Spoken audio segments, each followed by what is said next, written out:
Assalamualaikum warahmatullahi wabarakatuh. Di pertemuan kali ini, di video kali ini, Ibu akan menjelaskan tentang variabel dalam C++. Apa itu variabel? Variabel itu adalah sebuah nama di dalam memori untuk penyimpanan.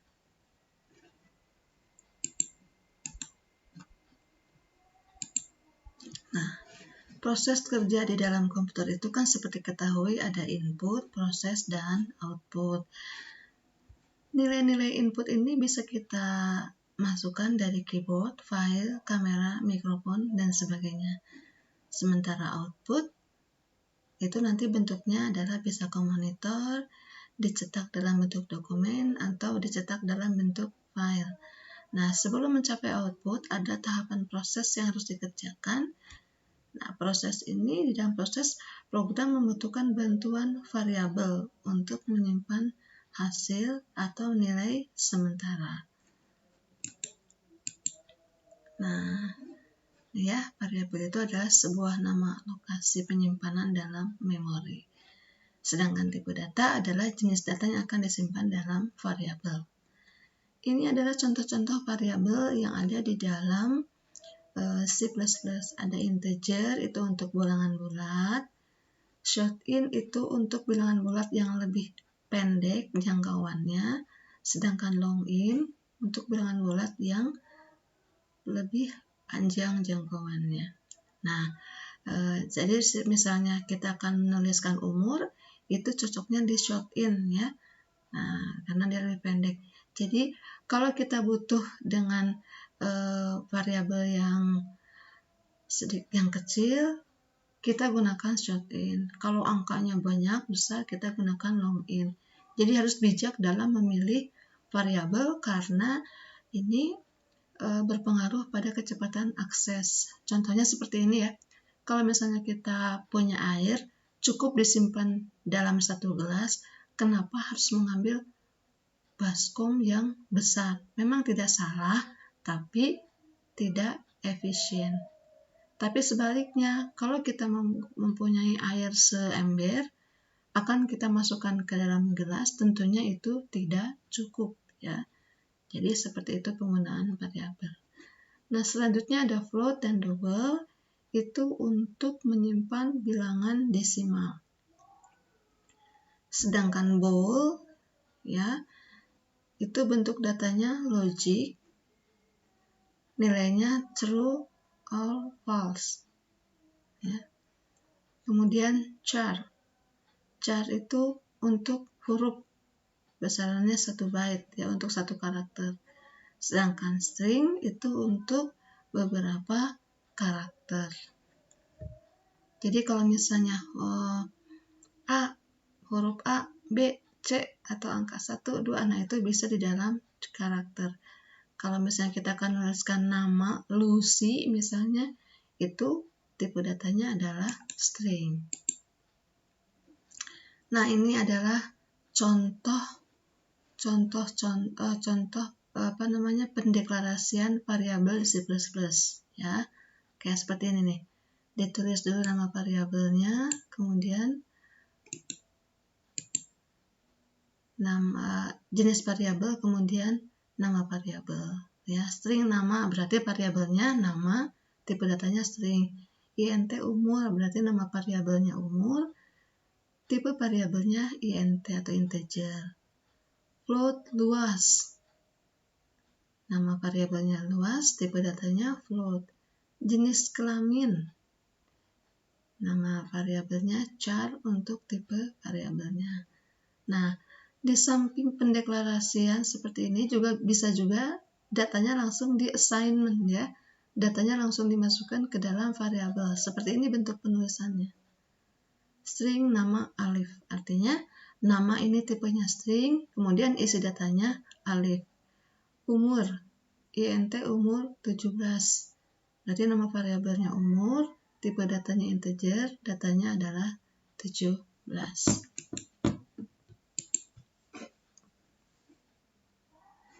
Oh, ini kemana? Ini ya. Ini contoh program di dalam C++. Jadi harus pertama dilakukan dalam membuat program, pertama ada include, ya, include IOStream ini untuk memasukkan library input outputnya. Kemudian using namespace std itu untuk variabelnya. Nah, ini int main ini menunjukkan bahwa dia kelas, ya, suatu kelas dengan kelas utama dengan tipe data integer. Nah, ini jadi 3 baris ini wajib di 3 baris ini wajib ditulis dalam penulisan program C++, ya, baik di Dev C++ ataupun di Android. Nah, ini adalah proses pendeklarasian variabel, ya, float int. Sedangkan ini adalah, yang ini pemberian data di dalam variabel. Ya, jadi yang ini adalah deklarasi, ya, deklarasi, kemudian yang ini memberikan data, dan di sini adalah proses, ya, proses. Proses. Yang ini input. Nah, ini adalah setelah diinput proses, ini adalah outputnya. Ya, di sini lihat, untuk menuliskan hasil, perintahnya adalah cout, ya, cout alas, cout tinggi. Untuk cout penyambungnya adalah tanda lebih kecil 2, ya. Nah, kemudian ini kalau yang diupdate oleh tanda petik ini 2, berarti akan ditulis seadanya, akan ditulis alas sama dengan, nah, sedangkan alas yang tanpa tanda kutip ini akan menampilkan hasil atau isi dari variabel alas, yaitu 5. Ini sama, cout menampilkan tinggi pakai tanda petik, tinggi sama dengan, berarti muncul ini hasilnya nanti di layar. Nah, sedangkan tinggi yang itu adalah isi dari variabel tinggi, yaitu 6, maka hasilnya muncul 6, ya. Yang bawah sama, hasilnya adalah luas segitiga ini, ya, sama dengan A titik lebih kecil luas. Nah, ini hasilnya luasnya itu tadi hasil perhitungan dari alas kali tinggi dibagi 2, yaitu 15.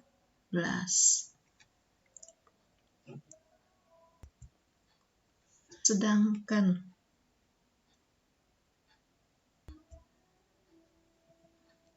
ini contoh program kedua, sama, masih menghitung luas segitiga, tapi di sini input datanya dimasukkan dari keyboard.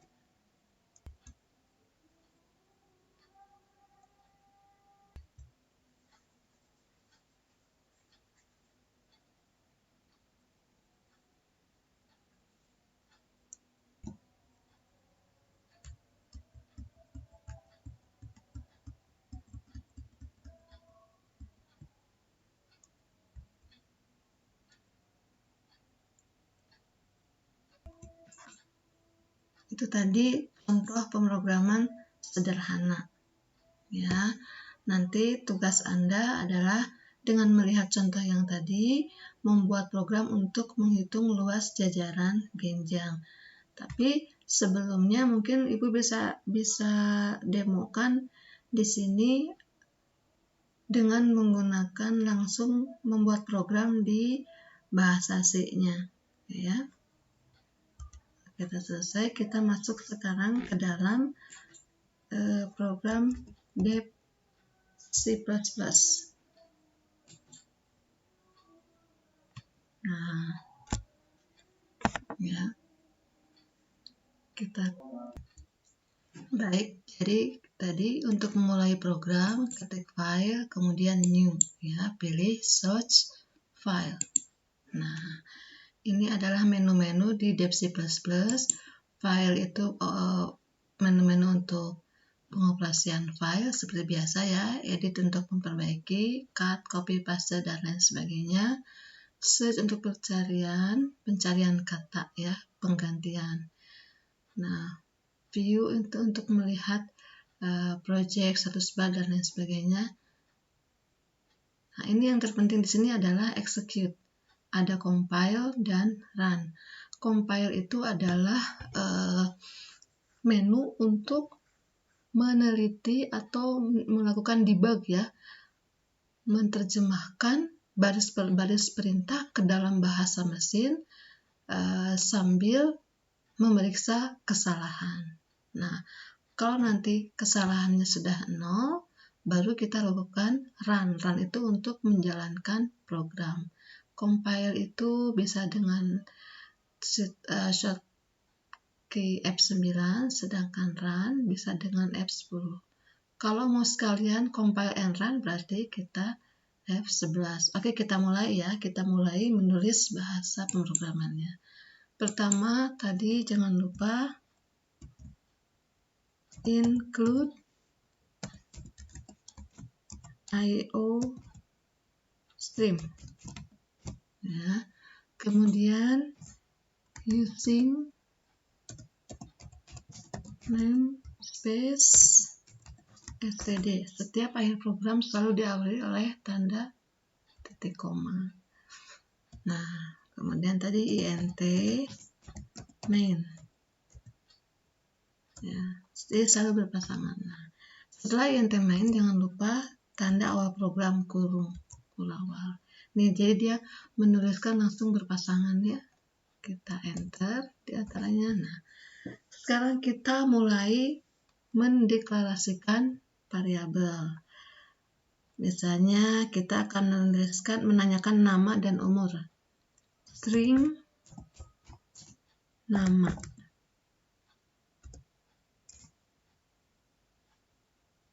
Int umur.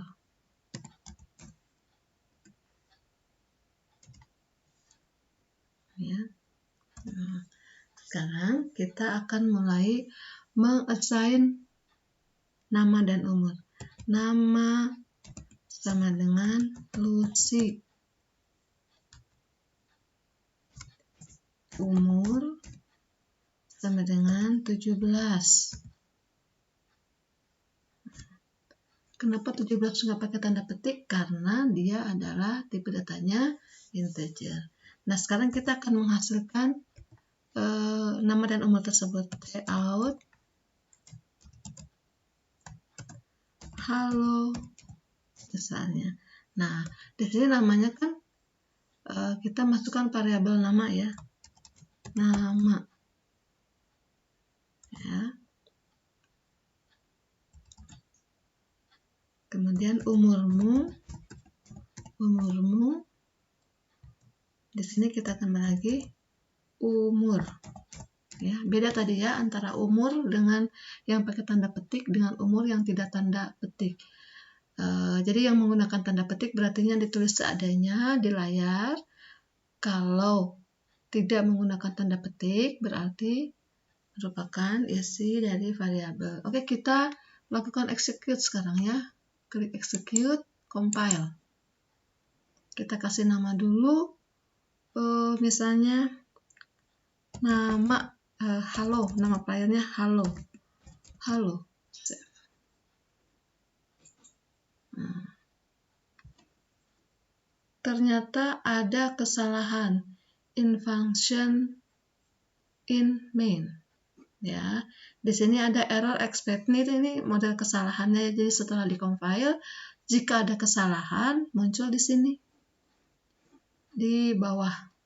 Di sini kesalahannya ditunjukkan, nggak usah khawatir. Adanya di line 11 kolom 1 error expected titik koma. Nah, berarti kurang titik koma sebelum tanda kurung awal. Dilihat di garis sebelumnya. Nih di sini ya. seharusnya setiap akhir program diakhiri oleh titik koma. Oke, kita jalankan sekarang, execute lagi, compile lagi. Nah, sekarang sudah no error. Berarti sudah bisa di run. Kita run sekarang ya. Execute run. Nah, hasilnya, halo Lucy, umurmu 17. Tapi ini Lucy ke umurmu nggak ada jarak ya, kita perbaiki. Berarti kita kurang memberikan spasi di sebelum umur ya, sebelum umur. Nah, di sini berarti kasih spasi. Nah, kita run lagi. Kita lakukan ini ya, compile and run. Nah, sekarang halo Lucy, umurmu 17. Begitu ya. Nah, untuk menyimpannya tadi file save seperti biasa. Sekarang bagaimana kalau namanya itu tidak ditulis langsung seperti ini, tapi diinput dari keyboard. Jadi bisa berubah-ubah. Nah, berarti yang ini kita hilangkan. Baris yang ini kita hilangkan, kita ganti dengan input ya, cout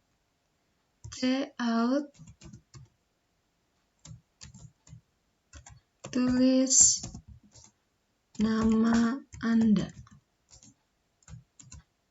Ya. Nah, di bawahnya baru kita tulis in nama. Jadi nanti kalau kita menuliskan di nama Anda ini akan lari ke dalam variabel nama. Sekarang kita akan menginput umur.